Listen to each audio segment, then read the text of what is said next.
Halo,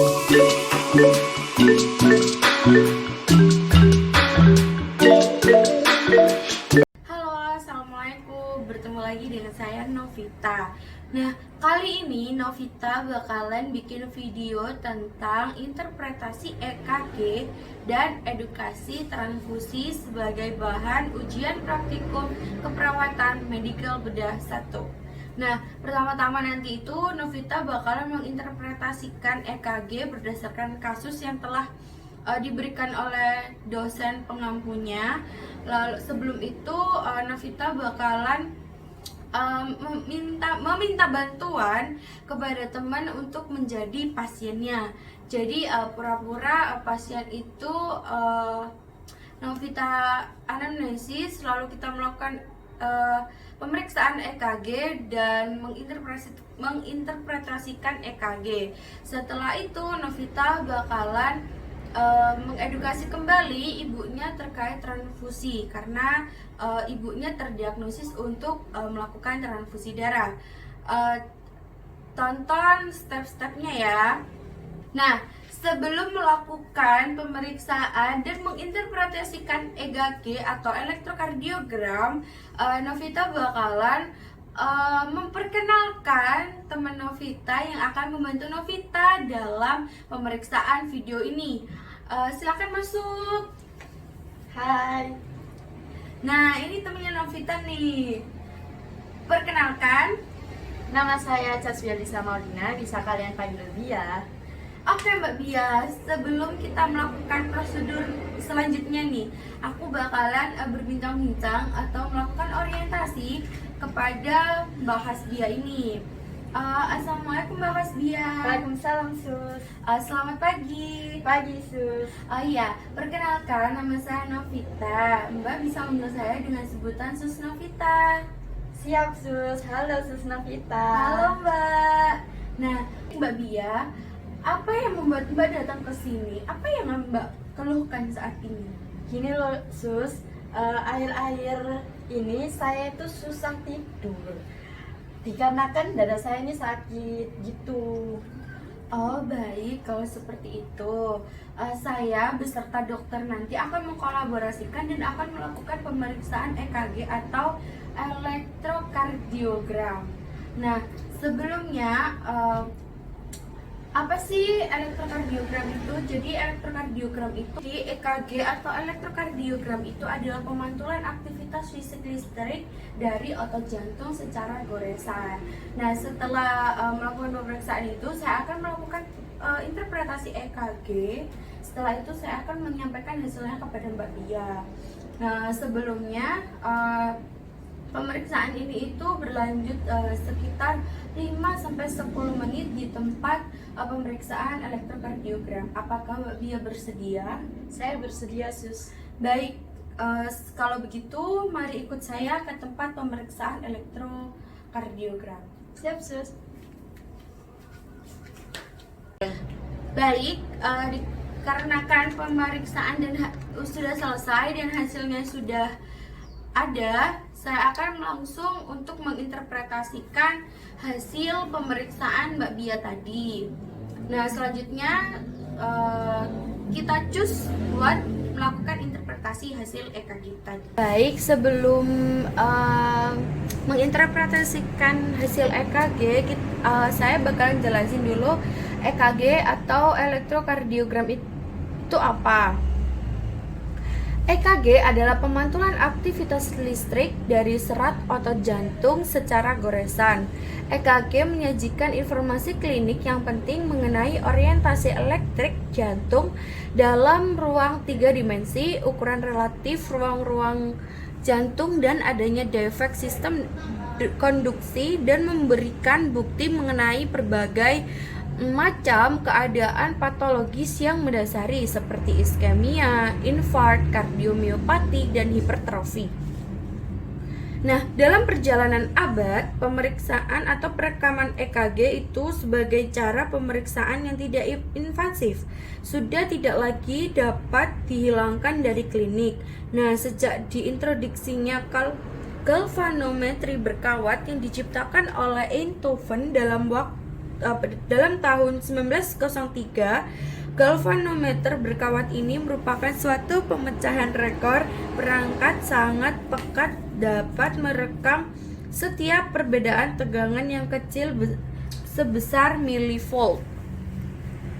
Faktor resikonya ada obat, terus ada saturasi oksigen, terus karena merokok, adanya alkohol, jenis kelamin, dan usia. Gambaran elektrokardiogram normal. Nah, kertas EKG seperti yang ada di gambar yang sebelah kanan ini itu mempunyai garis-garis baik ventrikel maupun horizontal yang berjarak 1 mm.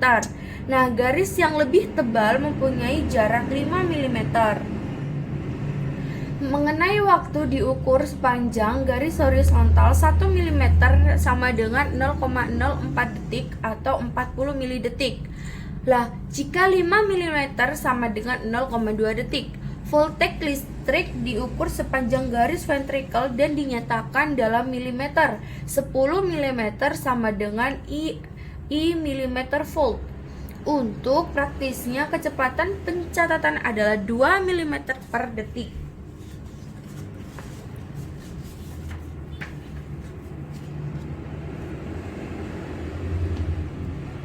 Lalu ada kompleks EKG normal, ada gelombang P. Gelombang P itu dikarenakan defleksi yang dihasilkan oleh depolarisasi atrium. Lalu selanjutnya ada gelombang Q, adalah defleksi negatif pertama yang dihasilkan oleh depolarisasi ventrikel dan mendahului defleksi positif pertama atau R. Lalu ada gelombang S. Gelombang S ini adalah defleksi negatif pertama dari depolarisasi ventrikel setelah defleksi positif pertama R. Nah, lalu selanjutnya adalah gelombang R, yaitu defleksi positif pertama dari depolarisasi ventrikel. Lalu ada gelombang U atau U wave, adalah suatu defleksi positif terlihat setelah gelombang T dan mendahului gelombang P. Lalu yang terakhir adalah gelombang T, yaitu defleksi yang dihasilkan sesudah gelombang QRS oleh repolarisasi ventrikel. Lalu menjelaskan nilai normal interval. Lalu ada nilai R, jarak R ke R. Jarak antara dua gelombang R berturut-turut. Bila irama ventrikel teratur, interval antara dua gelombang R berturut-turut dibagi dalam 60 detik akan memberikan kecepatan jantung per menit atau heart rate. Bila irama ventrikel tidak teratur, jumlah gelombang R pada suatu periode waktu, misalnya 10 detik, harus dihitung dan hasilnya dinyatakan dalam jumlah per menit. Contohnya, bila 20 gelombang dihitung dalam suatu interval 10 detik, maka frekuensi jantungnya adalah 120 per menit. Sebagai contoh ini itu ada jarak R ke R. Jadi jarak ini ke sini itu dihitung. Lalu ada interval P dan P. Pada sinus ritme interval P dan P akan sama dengan interval R dan R. Tetapi bila irama ventrikel tidak teratur atau bila kecepatan atrium dan ventrikel berbeda tetapi teratur, maka interval P dan P diukur dari titik yang sama pada dua gelombang P berturut-turut dan frekuensi atrial per menit dihitung seperti halnya frekuensi vertikal.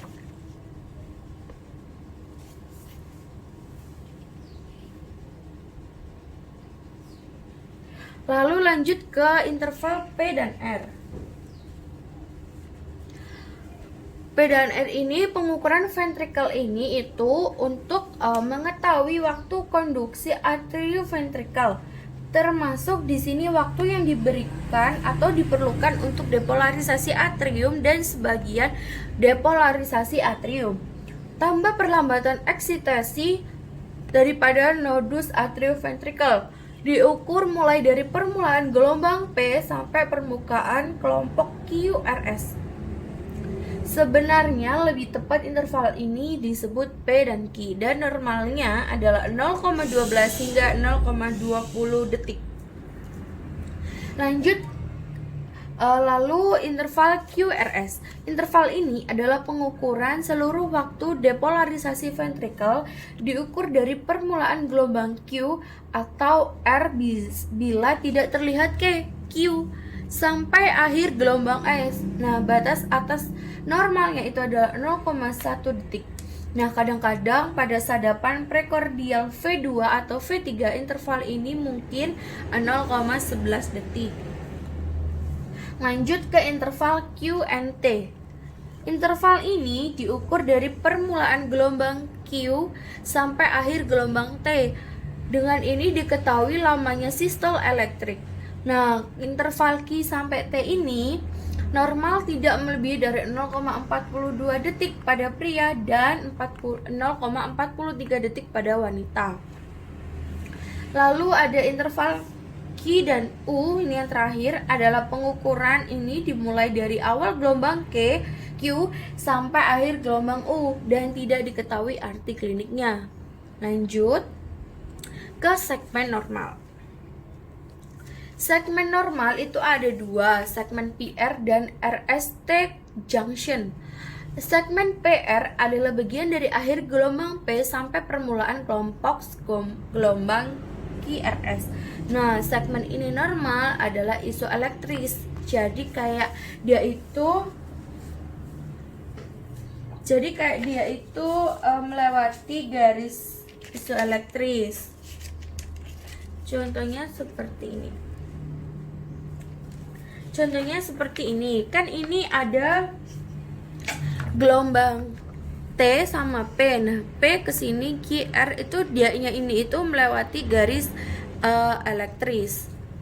Terus ada RST junction atau J adalah titik akhir dari kompleks QRS dan mulai segmen RST. Segmen RST atau segmen ST diukur mulai dari J sampai permulaan gelombang T.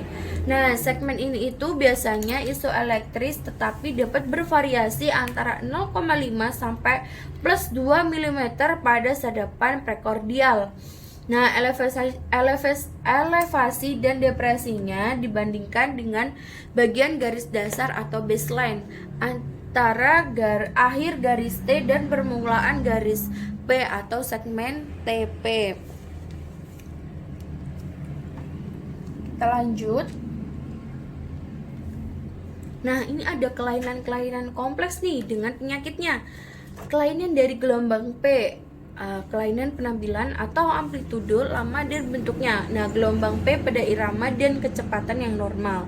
Misalnya P mitral yang ditandai dengan gelombang P yang tinggi dan lebar dan not chat pada sadapan 1 dan 2, maka gelombang P ini lebar dan bifasik pada V1 dan V2.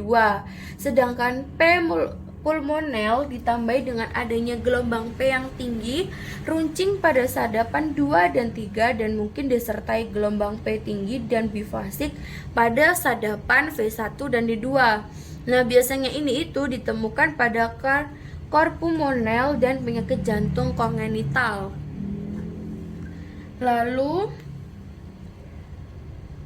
kelainan penampilan irama dan kecepatan gelombang P yang dapat berupa kelainan tunggal gelombang P, misalnya atrial prematur beat yang bisa ditemukan pada penyakit jantung koroner atau PJK. Intoksikasi digitalis. Lalu kita lanjut ke kelainan interval PR. Nah, interval PR panjang menunjukkan adanya keterlambatan atau blok konduksi AV. Misalnya pada blok AV tingkat 1 di mana tiap gelombang P diikuti PR lebih dari 0,22 detik yang bersifat tetap atau sementara dan ditemukan pada miokarditis, intoksikasi digitalis, PJK dan idiopatik. Nah, interval PR pada kompleks PQRST mungkin normal atau memanjang, tetapi tetap jaraknya. Nah, blok jantung AV2 1 atau 3.1 berarti terdapat 2P dan hanya 1 QRS atau 3P dan 1 QRS. Nah, tipe lain dari blok jantung ini adalah fenomena Wenckebach pada blok jantung tingkat 3 atau blok jantung komplit irama dan kecepatan gelombang P normal. Nah, tipe lain dari blok jantung ini ialah fenomena Wenckebach pada blok jantung tingkat 3 atau blok jantung komplit irama dan kecepatan gelombang P normal. Irama kompleks QRS teratur tetapi lebih lambat, 20 hingga 40 kali per menit dari gelombang P. Lanjut ke kelainan gelombang Q. Gelombang Q patologis yang lebar lebih dari 1 mm atau lebih dari 0,4 detik dan dalamnya lebih dari 20 mm, lebih dari 1/3 dari amplitudo QRS pada sadapan yang sama, menunjukkan adanya miokard yang nekrosis. Adanya gelombang Q di sadapan 3 dan AVR merupakan gambaran yang normal. Lanjut ke kelainan gelombang R dan S. Dengan membandingkan gelombang R dan S di sadapan 1 dan 3, yaitu gelombang S di I dan S di 1 dan R di 3 menunjukkan adanya rate A6 deviation. Kelainan ini itu ditemukan pada hipertrofi ventrikel kanan, stenosis mitral, penyakit jantung bawaan, dan cor pulmonale.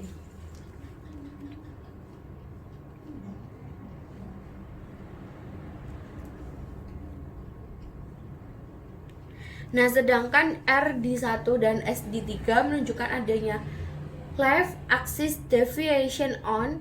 Kelainan ini ditemukan pada hipertrofi ventrikel kiri atau LVH, biasanya dengan menjumlahkan voltase atau kriteria voltasi dari gelombang S di V1 dan R di V5, atau SV1 ditambah RV6 lebih dari 35 mm atau gelombang R lebih dari 27 mm di V5 atau V6 yang menunjukkan adanya LFH. Lalu ada kelainan kompleks QRS. Kompleks QRS berfrekuensi lambat dengan atau tanpa kelainan bentuk tapi iramanya teratur, yaitu pada sinus brachikardi atau lebih dari 100, blok jantung 2:1, 3:1, blok komplit terutama pada PJK, PJR, penyakit jantung bawaan. Lalu ada kelainan segmen ST.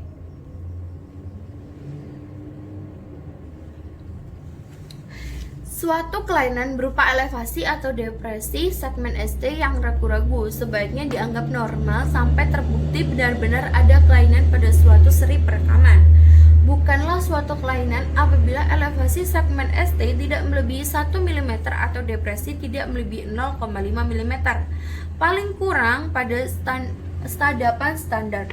Sebagai klinik elevasi atau depresi segmen ST pada 3 sadapan standar, biasanya disertai deviasi yang sama pada sadapan yang sesuai, yang menunjukkan adanya insufiensi koroner. Adanya elevasi segmen ST merupakan petunjuk pada infark miokard akut atau perikarditis. Elevasi segmen ST pada sadapan prekordial menunjukkan adanya infark dinding anterior, sedangkan infark dinding inferior dapat diketahui dengan adanya elevasi ST pada sadapan 2, 3, dan AVF. Nah, untuk perikarditis biasanya tidak dapat dipastikan tempatnya dan akan tampak elevasi di hampir semua sadapan. Nah, elevasi segmen ST dan V4R ditemukan pada infark ventrikel kanan. Lanjut ke kelainan gelombang T. Adanya kelainan gelombang T ini menunjukkan adanya kelainan pada ventrikel, seperti arahnya berlawanan dengan defleksi utama QRS pada setiap sadapan. Amplitudo gelombang T lebih dari 1 mm pada sadapan 1 atau 2 dengan gelombang R menyolok. Lalu gelombang T terbalik di mana gelombang R menyolok lebih tinggi daripada perekaman sebelumnya atau lebih tinggi 8 mm pada sadapan 1, 2, dan 3. Nah, oleh karena itu banyak penyebab kelainan gelombang T. Maka dalam menginterpretasikan kelainan ini sebaiknya berhati-hati dan mempertimbangkan seluruh gambaran klinik. Suatu diagnosis khusus tidak dapat dibuat pada dasar perubahan yang tidak khas, adanya gelombang T terbalik, simetris, launching, disertai gelombang ST konveksi ke atas menunjukkan adanya iskemi miokard. Lanjut, ada kelainan gelombang U.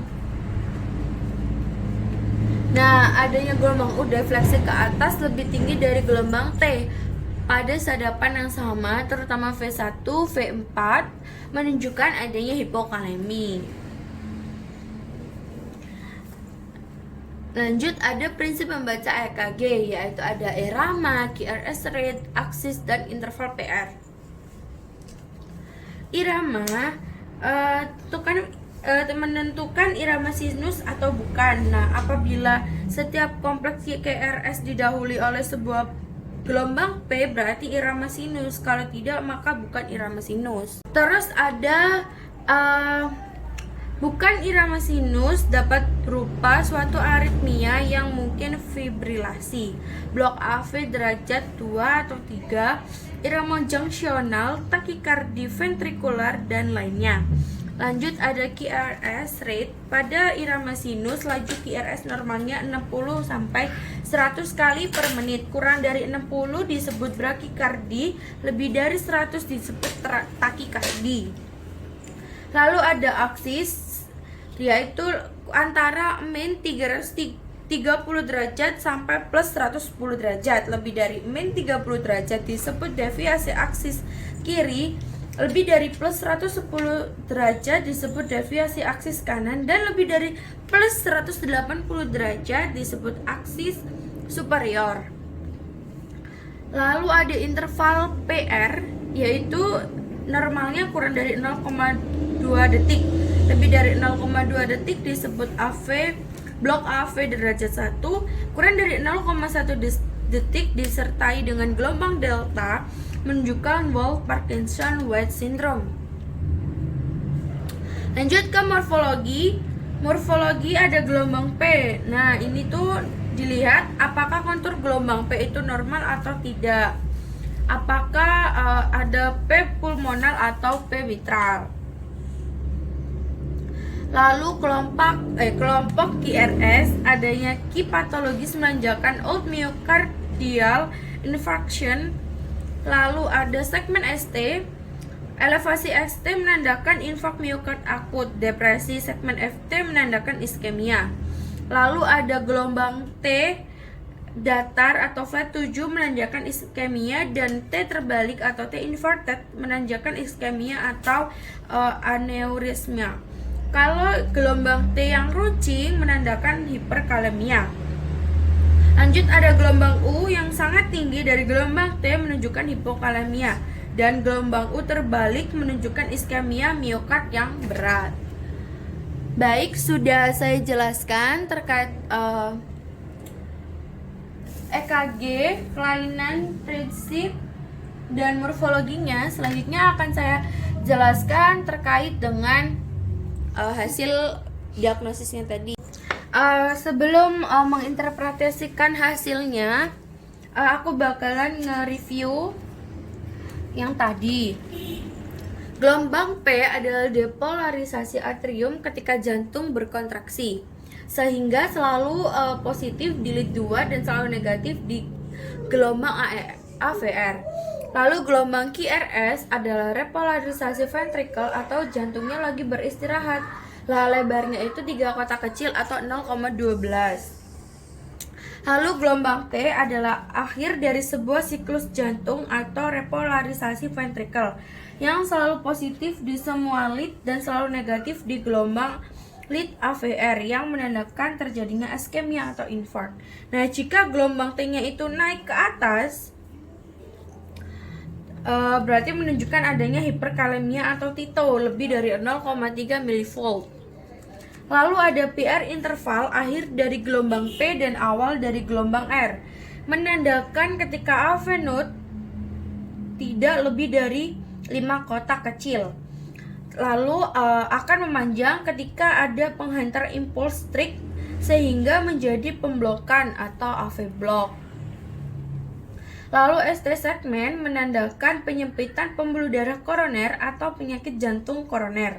Normalnya dia itu sejajar dengan garis isoelektrik. Dan jika ST meningkat disebut STEMI atau ST elevasi yang dikarenakan penyakit infak miokard, dan jika ST-nya menurun disebut dengan ST depresi. Nah, selanjutnya aku mau berikan langkah interpretasinya. Yang pertama adalah menentukan ritme reguler atau irreguler. Yang kedua atau heart rate atau rate. Normalnya itu 60 hingga 100 yang bisa disebut dengan sinus. Kalau lebih dari 100 maka disebut sinus takikardi, dan kurang dari 60 disebut sinus brakikardi. Dihitung dengan jarak R ke R. Kalau reguler dia 300 kotak, dihitung dengan kotak kecil 1500 dibagi jarak R ke R. Kalau misalnya dihitung dengan kotak besar, maka 300 dibagi R per R, dibagi R ke R. Kalau irreguler, mengambil EKG-nya itu selama 6 detik. Nah, kalau misalnya kita lihat di lead 2, kotak sebesar 30, berarti waktu dibagi 0,2. Kenapa? Karena dia di lead 0,2 dan waktunya 0,2. Waktunya itu kan 6 detik dibagi 0,2 karena setiap kotaknya itu 0,2 jaraknya. Jadi 6 detik dibagi 0,2 jadi 30 kotak besar. Lalu ketiga ada aksis lead 1 dan lead AFV. QRS pada lead 1 dan AFV positif berarti dia ke atas.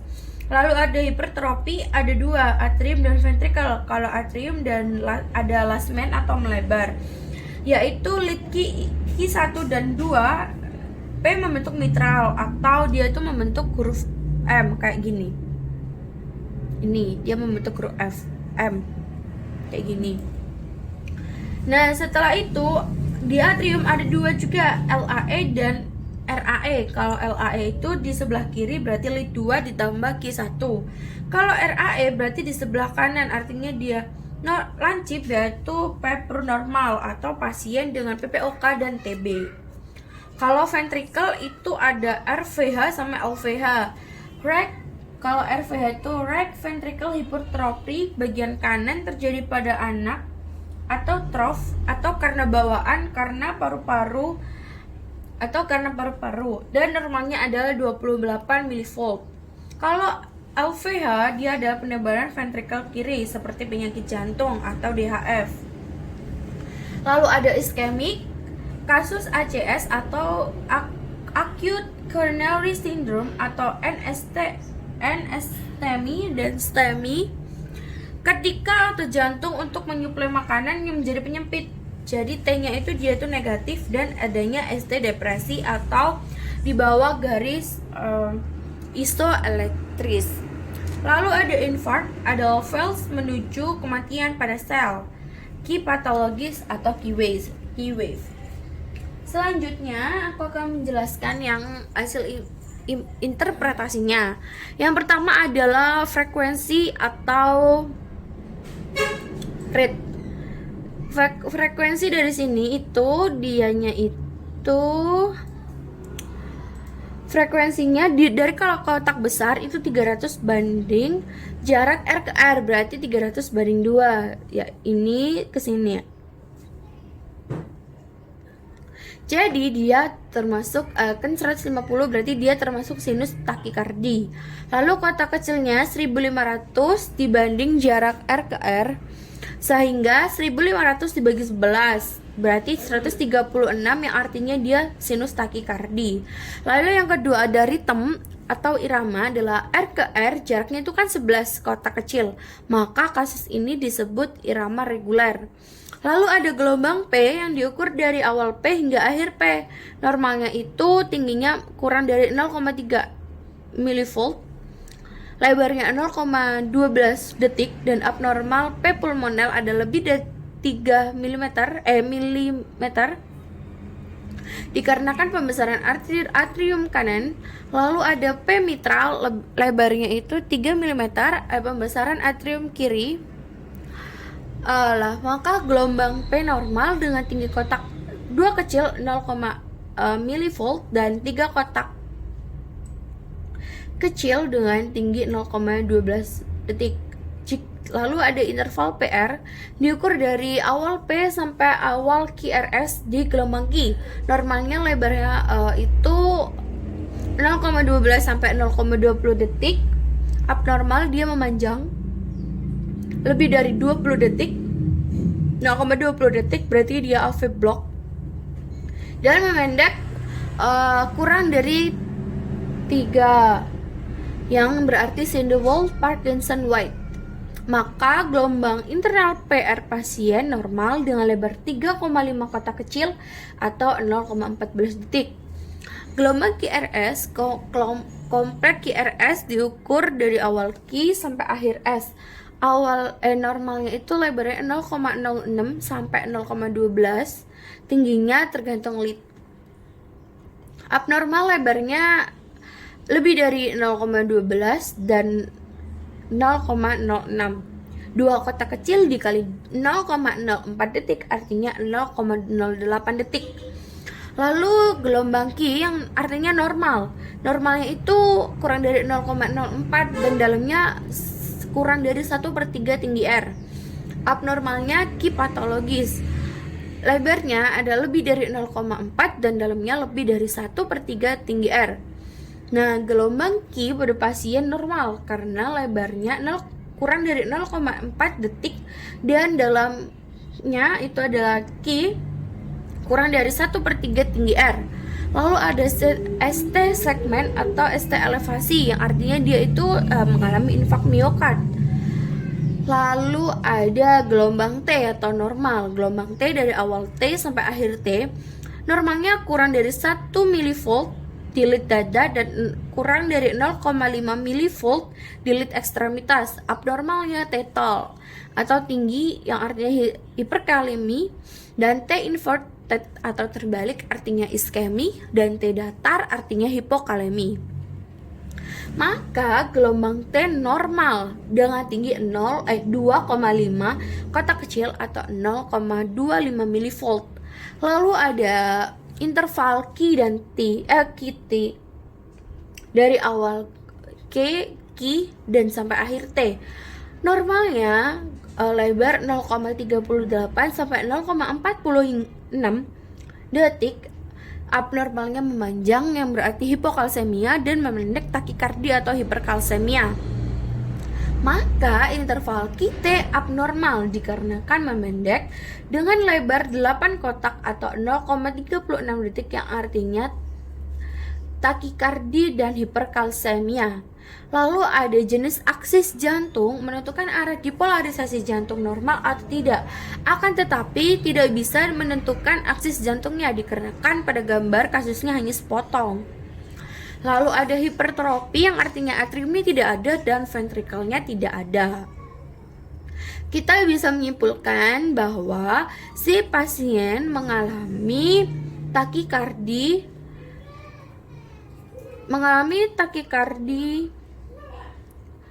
dan hiperkalsemia. Lanjut untuk yang atasnya.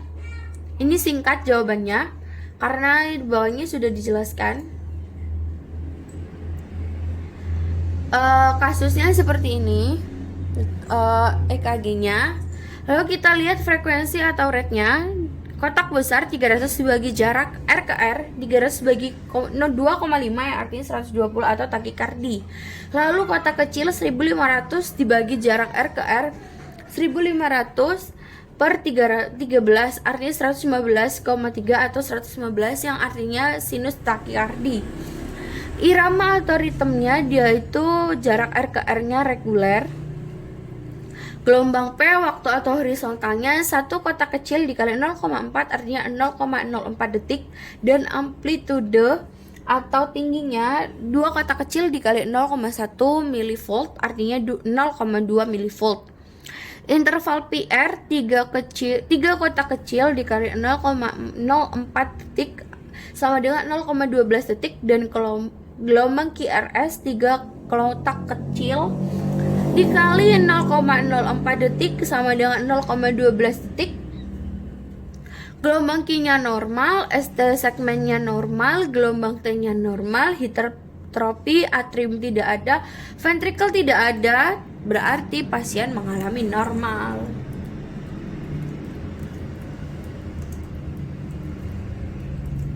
Berarti pasien mengalami normal. Nah, selanjutnya kan udah aku jelasin nih. Udah selesai. Nah, kan saya Novita sudah menjelaskan dari apa itu EKG, terus interpretasinya bagaimana, iramanya, prinsipnya bagaimana, morfologinya bagaimana, dan kelainannya beserta interpretasinya. Nah, kali ini selanjutnya Novita bakalan ngasih tahu edukasi terkait pasien yang akan mengalami transfusi darah. Selanjutnya saya akan memanggil Mbak Bia untuk melakukan edukasi transfusi darah. Nah, baik, kita akan panggil Mbak Bia untuk melakukan edukasi. Sini Mbak Bia. Hai. Nah, Mbak Bia ini kan mau transfusi darah ya? Ya. Baik, saya akan melakukan edukasi atau memberitahukan ke Mbak Bia. Jadi transfusi darah itu prosedur darah seseorang dimasukkan ke darah kita melalui infus. Tapi kayak ada tabung, kayak kalau infus itu ada cairan tabungnya. Nah, tapi nanti itu berisi darah. Ya. Prosedurnya itu sekitar 30 sampai 45 menit.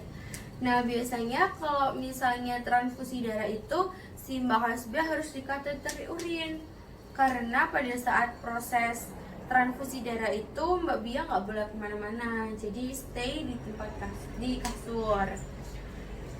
Saya pernah mengalaminya, dan itu ya kalau pada saat kateternya dimasukkan ke saluran kencing itu memang sakit, tapi kayak buat kita nyaman. Terus pas kita melakukan transfusi darah, setelah satu ampulnya habis, ya, biasanya itu gatal-gatal karena adaptasi antara darahnya Mbak Bia dengan darah yang ditransfusikan itu. Nah, biasanya kalau misalnya timbul gatal-gatal itu, Mbak Bia itu bisa langsung ngomong ke dokternya atau ke saya, bisa memencet tombol yang di bednya Mbak Bia itu. Akan saya suntikkan antibiotik sebagai penghilangnya rasa gatal.